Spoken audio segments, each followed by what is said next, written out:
Estos cuatro campeones tienen las peores reputaciones en la historia de las MMA. Empezando por el cuarto lugar está Aljamain Sterling. En un principio la reputación de este peleador no era para nada mala. Sí que es verdad que durante 5 de sus primeros combates solo consiguió ganar 3. Y aunque su comienzo en el UFC fue bastante rocoso, Aljamain llegaría a recuperarse con una racha de 5 victorias seguidas una tras otra, alcanzando la oportunidad de pelear por el título. Aljamain hasta este punto era un peleador bastante neutral, que no contaba con ningún tipo de odio. Sin embargo, fue durante su pelea contra Peter Yan por el cinturón donde esto cambiaría. La mitad de la primera ronda fue bastante bien para Aljamain, hasta que Peter consiguió descifrar su striking. De ahí en adelante Peter lo noquearía y derribaría. Yan dominaría a Sterling durante las siguientes 2 rondas, hasta que durante un derribo fallido de Aljamain Sterling, Peter usaría un rodillazo ilegal. Y si sois fans sabéis que Peter Yan no es el tipo de tío que haría estas cosas, por lo tanto fue accidental. Sterling tomaría esta oportunidad para dar una actuación propia de un Oscar, temblando y haciendo como si no fuese capaz ni de levantarse, para que tan solo 2 minutos más tarde los médicos revelasen que estaba bien. Su oponente fue descalificado igualmente, y Aljamain sería colocado como campeón de la división. Este suceso de por sí provocó una reacción negativa por parte de los fans, que subieron vídeos virales con títulos como Aljamain el mejor actor de la UFC. Pero lo que realmente puso a los fans en contra de Sterling fue el hecho de que después de la victoria dijo que no se merecía el cinturón.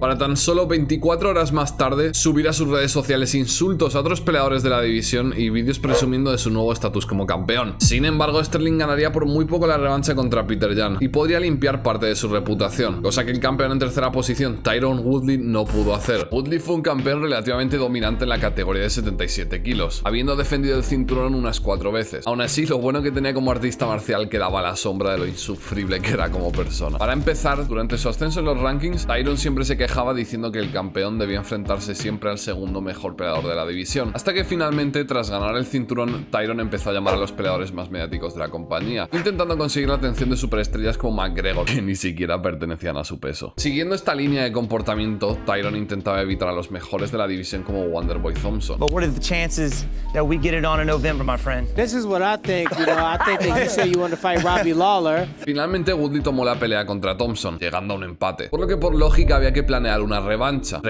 que una vez más Woodley se negó a tomar, hasta que el calvo de Dana White lo obligó a llevar a cabo el combate, y ante este hecho la infantil reacción de Woodley fue acusar a la UFC de racismo, declarando cosas como: si fuese de otro color, los fans y la organización me tratarían mejor. Y por si esto no había roto la reputación de Tyron Woodley lo suficiente, Tyron, con su enorme y frágil ego, comenzó a criticar las defensas del título de Adesanya, tras haber perdido su propio cinturón. O incluso llegó a ofenderse porque la UFC subió a Twitter un combate antiguo donde Tyron Woodley era noqueado, pero ese vídeo era para promocionar a otro peleador. Al contrario que Aljamain Sterling, Woodley solo empeoraría las cosas poniéndose en la situación más vergonzosa posible. Entró en el gimnasio de Jake Paul a decir cosas tan infantiles como: soy el primero en hacer historia siempre. Y supongo que tenía razón, porque por primera vez en la historia los fans de la UFC querían ver triunfar a Woodley, y aún más querían ver a Paul noqueado. Aún así perdió esa primera pelea, y durante los siguientes meses Woodley le suplicó a Jake una revancha, llegando al acuerdo de un segundo combate a cambio de que el perdedor se tatuase el nombre del otro. Mala decisión. Y como todos sabemos, Woodley sería brutalmente noqueado por un youtuber, destrozando cualquier posibilidad de recuperar su reputación. Pero hay alguien más odiado que él que no siempre tuvo una reputación tan horrible. Es innegable que la mayoría de nosotros no sabríamos ni de la existencia de la UFC si no hubiese sido por él. Decir que Conor hizo historia en la UFC sería subestimar enormemente lo que Conor hizo por la compañía. McGregor, a través de momentos inolvidables como este, I just want to say from the bottom of my heart,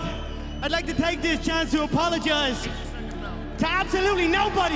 logró con su carisma vender más que nadie, y lo que más nos gustaba a los fans era que tiraba mierda, insultaba a todo el mundo y luego cumplía. Mirando en retrospectiva, es una auténtica locura lo que llegó a conseguir. Noqueó al campeón más dominante en la historia de la UFC en tan solo 13 segundos. Se colocó como el primer doble campeón simultáneo de la compañía y lideró 8 de los 10 eventos más vendidos en todas las historias de las artes marciales. Sin embargo, la reputación de McGregor se vería manchada por primera vez en 2017, después de entrar al octágono a celebrar la victoria de su amigo Charlie Ward, antes de que se abriese la jaula. Un árbitro intentó alejar a McGregor de Ward, y la reacción de McGregor fue enfrentarse al árbitro.